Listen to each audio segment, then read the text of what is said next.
हाय नमस्कार प्रणाम। हम हैं गुलशन पांडे।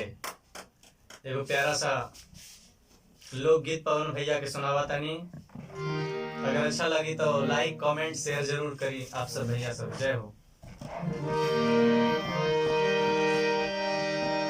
अरे ऐसे तो दुख बहुत एक बात जिंदगी में, अरे ऐसे तो दुख बहुत एक बात जिंदगी में। अरे पैसा के मोल बाकी एही जे बुझाता, निर्धन के रोग जनी दीहा ए विधाता, निर्धन के रोग जनी दीहा ए विधाता।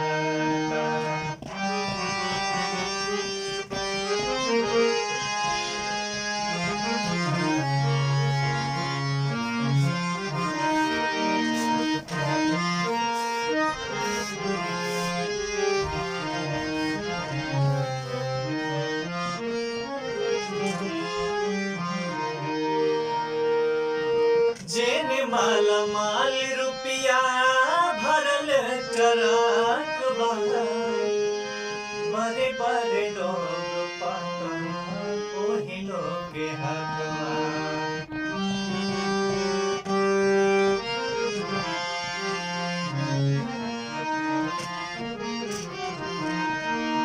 जेने माला माल रुपया भरल ट्रक बा, हर बड़े बड़े लोग पाता ओही लोग के हक बा। लागेला करोड़ करोड़ी माल तोहरे